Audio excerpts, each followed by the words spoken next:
살아계신 하나님의 말씀 마태복음 9장 35절에서 38절까지 말씀입니다.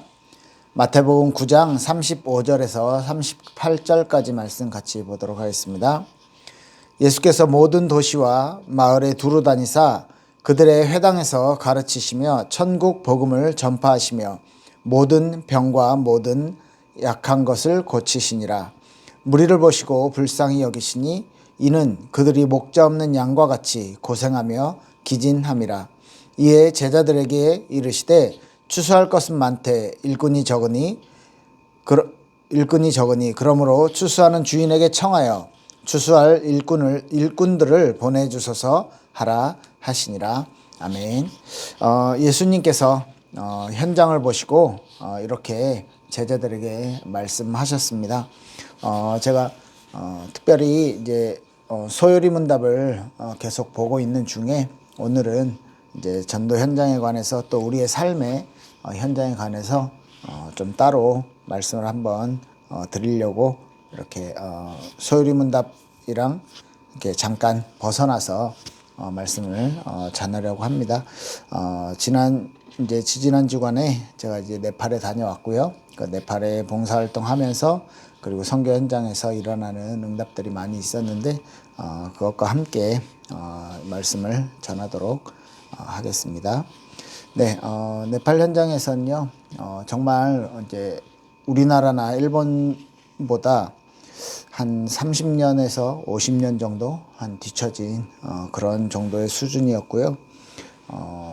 한국의 한 80년대 초반 경제 규모, 국민 총생산 GDP라고 하죠.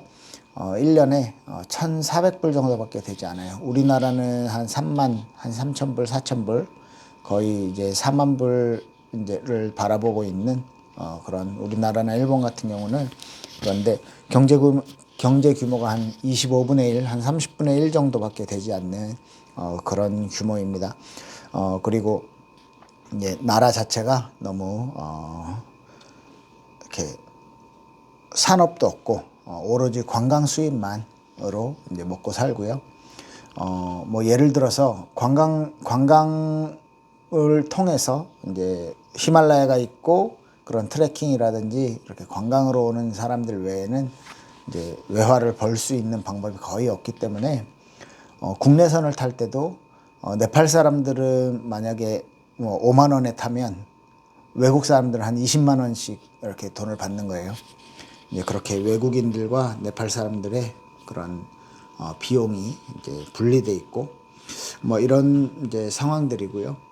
그 속에서 우리가 이제 비브리지를 통해서 NGO 기관을 통해서 교육 사업을 하면서 아이들에게 장학금을 주고 있고 또 그 지역에 이제 그 비브리지 센터를 통해서 많은 아이들에게 복음의 영향력을 주고 있습니다. 그래서 한 70명 정도 아이들이 매주 와서 공부를 하고 있고 또 이제 주말에는 모여서 한 150명 정도 아이들이 예배를 지속해서 드리고 있습니다. 이번에도 저희가 갔더니 저희가 아이들 주려고 학용품 세트를 200세트를 준비를 했는데 이게 이제 모자랄 정도로 아이들이 많이 왔고요. 동네 아이들이 밥 준다, 또 선물 준다 하니까 이제 엄청나게 많이 모여든 거예요.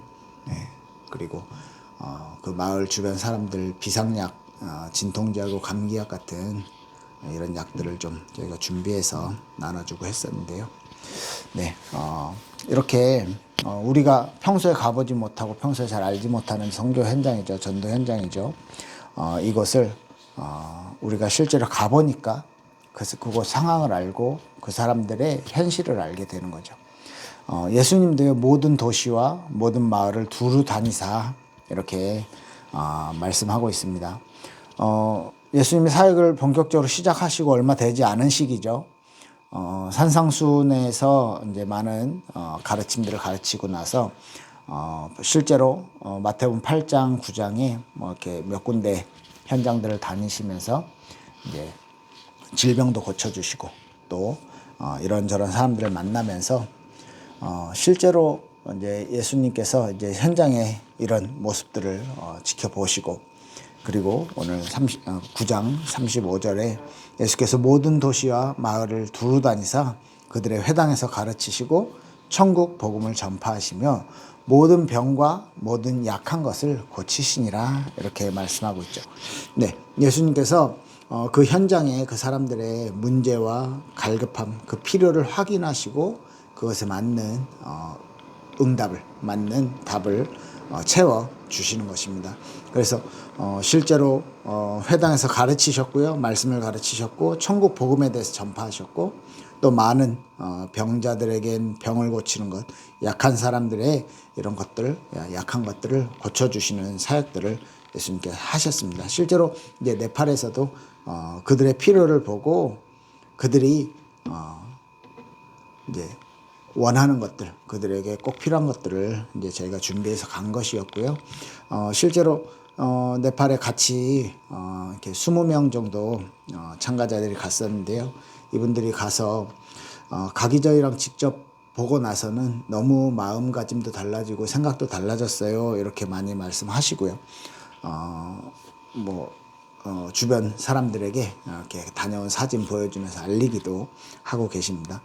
이번에 네팔에 선교 활동을 다녀오면서 실제로 우리가 준비한 것보다 더 많은 응답들, 더 많은 이렇게 더 많은 사역들을 할 수 있도록 하나님이 허락해 주셨는데요. 이번에 미용팀들이 두 분 가셔서 많은 아이들 머리를 잘라주었고요. 이제 약도 나눠주었고 학용품도 나눠주었고요. 또 성경학교를 열어서 아이들에게 이제 성경 복음 메시지를 전달을 했고 또 교사들에게 이런 식으로 하면 된다. 교구 만들어간 교구들도 다 전달을 했고 또 원래 준비하지 않았었는데 청소년 비전 특강을 만들었습니다. 그래서 그 미국에서 오신 장로님이 아이들에게 비전 특강을 해주시고 또 아이들 장학생을 지금까지 8명 저희가 지원을 하고 있었는데 그 바르디아 센터에는 8명이었는데 이 아이들에게 이제는 5명 추가해서 앞으로 13명씩 지원할 수 있도록 그리고 이틀 동안 식사를 제공했고요. 그리고 뭐 중고 옷, 신발, 그 다음에 중고 폰 이제 이런 걸 뭐 이렇게 어마어마하게 많이 한 15박스 정도 가지고 갔고 양말도 한 300컬레 정도 가져갔던 것 같아요. 그렇게 해서 아이들에게 정말 많이 많은 이제 도움이 될 수 있는 그런 좀 중요한 의미 있는 시간들이었습니다. 그 현장의 필요에 따라서 교사 교육도 하고 그런 청소년 교육, 이렇게 청소년 특강도 하고 이제 이런 응답들이 있었고요. 그렇다면 이제 사실 우리가 선교 현장을 보고 특별한 현장, 새롭게 가본 현장을 보면 그렇게 막 가슴이 뛰고 하기도 하는데 실제로 이제 우리에게 있어서의 진짜 현장, 나의 현장은 지금 내가 살고 있는 우리의 가정, 그죠? 우리의 지금 나의 직장, 지금 우리 교회, 그리고 지금 내 옆에 있는 우리 이웃들 아니겠습니까? 우리가 또 그들의 필요를 보고 그들의 필요를 알고 어떤 이들에게 갈급함이 있고 이들에게 어려움이 있는지 이것들을 알고 기도하는 것이 굉장히 중요하다고 생각을 합니다. 이런 부분들을 또 같이 말씀 나누면서 생각해 볼 수 있도록 생각해 볼 수 있으면 좋겠습니다.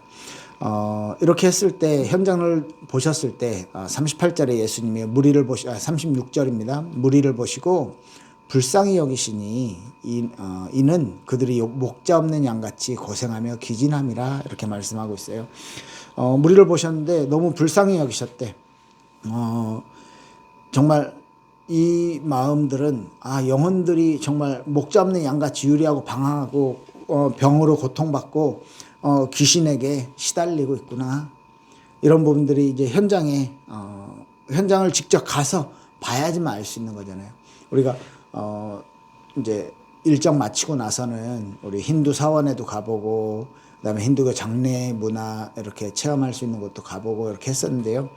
정말 이렇게 이렇게 힌두 신들이 제일 많다고 해요. 뭐 2억, 3억 정도 된다고 하는데 그 탑 탑들을 이렇게 높이 쌓아서 제일 위에 탑은 비워놓는데 왜 새로운 신들이 계속 추가가 되니까 일본의 그 800만 우상 계속 이제 신이 늘어나는 것과 비슷하게 볼 수 있는데요. 정말 이제 우상 숭배하는 현장들을 보고 정말 안타깝기도 하고 정말 기분이 막 별로 안 좋아하시는 분들도 있더라고요. 막 힘들어하시는 분들도 그렇습니다. 우리가 정말 하나님의 형상으로 태어났고 하나님 이렇게 만들어줬고 하나님과 함께 있을 때 진정한 은혜, 진정한 응답들을 받을 수 있는데 이것이 아니고 그저 틀린 길을 가고 있는 그런 현장들을 봤을 때 우리 예수님의 그런 마음들을 가질 수 있겠죠. 선교 현장에서 이제 네팔에 가서 그 현장들을 봤을 때 우리 현실과 너무 달라서 막 놀라셨던 분들 처음에 저도 작년에 갔을 때는 무슨 타임머신 타고 과거로 간 그런 느낌도 좀 받았었는데요. 안타깝고 막 눈물 흘리는 분들도 계셨어요. 그리고 내게 지금 주어진 거 내가 한국에 태어난 게 너무 감사하다 막 이렇게 이야기하시는 분들 계셨고요. 선교 현장을 보고 느끼는 그런 마음들, 예수님의 그런 마음들, 영혼을 향한 예수님의 마음들을 또 같이 공유할 수 있지 않았나 이렇게 생각이 되고요. 실제로 그렇다면 우리의 삶의 현장, 우리의 삶의 선교 현장이죠. 나의 현재의 삶의 그 선교 현장은 예수님은 나의 주변에 있는 영혼들에게도 같은 마음을 품으실 것이라는 것입니다. 그래서 내 삶에 하나님의 그 애통한 예수님의 그 애통한 마음들을 가지고 내 삶을 바라보는 은혜가 여러분들에게도 있길 예수님으로 축복합니다. 네, 37절에 이렇게 말합니다. 제자들에게 말하셨는데요. 추수할 것이 많되 일꾼이 적으니 이렇게 말하셨고요. 38절에 그 추수하는 주인에게 청하여 추수할 일꾼들을 보내주셔서 하라. 이렇게 예수님이 기도 제목을 준 거예요. 그렇습니다. 천국 복음을 듣기 위해서 예비된 영혼들, 하나님이 구원하실 영혼들이 분명히 있고 또 그 영혼들의 어떤 때가 되었는데 일꾼들이 없구나. 실제로 현장에서 복음 전하는 사람들이 없구나. 유대인들은 바리새인들은 서기관들은 자기 잘난 맛의 신앙생활하는 그 사람들은 그 자기 뽐내는 거 이게 자랑이 되는 거예요. 실제로 네팔 현장 같은 경우도 선교사들이 가서 잘 안 되니까 본부에서 지원받아서요 이렇게 건물은 지어놨는데 예배 장소는 훨씬 크게 지어놨는데 예쁘게 지어놨는데 모임도 안 온대요. 1년에 한두 번 와서 이제 사역하시는 목사님 그 따로 목사님 사진 받아가고 이런 식으로 한다고 합니다. 그게 이제 선교사들만의 문제이겠습니까? 어떤 선교 현장에서 어떤 이렇게 눈에 보이는 열매들을 바라는 교회의 어떤 시선들도 있겠고요. 여러 가지 있겠지만 정말 우리가 선교 현장들을 볼 때도 정말 그곳에 필요한 하나님의 이 복음을 들을 영혼들. 네팔 같은 경우는 이제 이렇게 개종 금지법이라는 것이 있어서 쉽게 복음을 전하기도 어려워요. 그래서 선교사들이 더 어렵게 활동을 하고 있는데 저희가 NGO를 통해서 이제 현지인들이 현지에 필요한 공부라는 이렇게 영역을 통해서 아이들을 통해서 부모님들의 마음문을 열게 됐고 그래서 교회에서 복음 전한다 해도 아무 상관없이 보내주는 거예요. 왜? 우리 아이가 내가 돈 들여서 학원 보낼 수도 없는데 우리 아이 공부를 도와주고 우리 아이 성적이 좋아지고 하니까 어쩔 수 없는 마음도 있겠고 아니면 오히려 기뻐서 그래 저기 가면 공부 잘해줘 라고 이렇게 보내주는 것도 있겠죠. 그렇게 우리가 그 현장을 볼 때 그 현장에 필요한 기도 제목들 또 그 현장에서 더 좋은 일꾼들이 하나님 보내달라고 그렇게 기도하면서 저희가 더니 전도사님 같은 경우는 한국으로 데려와서 신학 공부를 시키려고 합니다. 신학을 지금 이제 학부만 나왔기 때문에 그래서 신학 공부를 시키면 나중에 선교사로 다시 재파송할 수 있겠죠. 그러면 그 전도사님이 나오면 사모님이 아이들 교육을 할 건데 혼자 하기 힘드니까 같이 할 수 있는 동역자들, 제자들을 키워야 된다. 이런 말들을 이제 하고 왔는데요. 그렇습니다. 추수할 것들은 많습니다. 추수해야 될 영혼들은 많은데 일꾼들이 적다는 거죠. 예수님께서도 실제로 복음을 알고 실제로 복음을 제대로 전할 수 있는 그런 일꾼들이 적었다라는 거, 이렇게 적은 것에 대한 기도 제목들을 제자들에게 주신 것이겠죠. 우리 나의 삶의 현장에서도 내 주변에 내 이웃들과 우리 교회를 일으킬 일꾼을 달라고 같은 기도 제목들을 같이 가져야 되겠습니다. 그래서 나를 위한, 그리고 실제 저 멀리 있는 선교 현장을 위한, 그리고 지금 내 옆에 있는 나의 현장을 위한 그런 기도 제목들을 공유하는 것이 선교적인 삶이고, 그냥 선교하는 삶, 선교사를 보내는 삶 말고요. 내 삶 자체가 하나님의 복음을 가진 내가 선교적인 삶을 살아가는 것이죠. 그런 삶의 모습들이 우리 주변에 여러분들의 삶 속에 있길 예수 그리스도로 축복합니다. 이 일이 있고 나서 예수님이 마태복음 10장에 보면 12 제자들에게 귀신을 쫓아내고 모든 병과 모든 약한 것을 고치는 권능을 주시면서 예수님이요 전도 현장으로 이들을 파송을 해요. 그래서 마태복음 10장 5절 6절 보면 명하여 이르시되 이방인의 길로 가지 말고 사마리아인의 고을로 가지 말고, 물론 거기도 복음이 전해야 되지만 지금은 오히려 이스라엘의 집에 잃어버린 양에게로 가라. 네. 우리 가깝게 네 바로 옆에 있는 그들에게 가라 라고 예수님이 제자들을 이렇게 말씀하시면서 이제 그 7절부터 쭉 어떻게 가서 이제 행동을 할 것인지 알려주시는데요. 그렇습니다. 우리에게 주시는 말씀으로 우리 삶 속에 내 바로 옆에 있는 사람, 나와 같이 일하는 사람, 나와 같이 같은 지역에 같은 이렇게 근처에 사는 이웃에게, 그리고 우리 가족에게 하나님의 은혜가 임하고, 또 이 가족이, 또 이 옆에 있는 그 사람이 하나님이 내게 주신 일꾼일 수도 있는 것이고요. 이렇게 우리의 삶의 현장을 새로운 삶의 새로운 현장, 완전히 새롭게 가서 해외에 가는 해외 선교 현장 가서 그렇게 도전받고 하나님의 일을 확인하는 거예요. 그런데 실제로 우리에게 주어진, 하나님이 나에게 주어진 현장은, 그렇죠? 우리가 선교적 삶을 살아가는데 나의 현장을 돌아볼 수 있어야 되거든요. 그게 이렇게 나의 삶에 대한 하나님의 계획을 찾는 결단, 그리고 하나님의 어떤 역사와 하나님의 일꾼을 보내달라는 그런 구체적인 기도 제목들을 잡으시고 새롭게 정말 나의 현장을 돌아보는 그런 자각제가 되어지길 바라고요. 정말 하루하루 하나님의 뜻을 찾고 하나님을 더 사랑하는 고백을 하는 여러분들의 삶 되시길 바랍니다. 그래서 내게 하나님이 원하시는 것, 우리에게 원하시는 그 삶, 그 삶을 살아가는 응답의 날들이 되길 예수 그리스도 이름으로 축복합니다. 기도하겠습니다.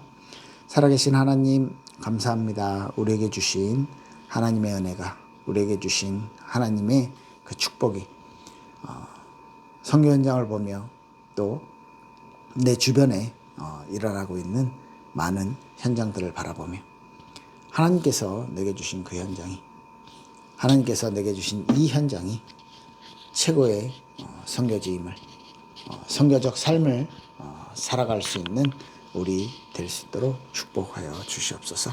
하나님께서 우리에게 하나님의 마음, 예수 그리스도의 마음을, 영혼을 바라볼 때 정말 불쌍히 여기시는 그 마음을 우리에게도 허락하여 주셔서 간절하게 하나님을 찾고 간절하게 하나님을 전하는 저희들 될 수 있도록 축복하여 주시옵소서.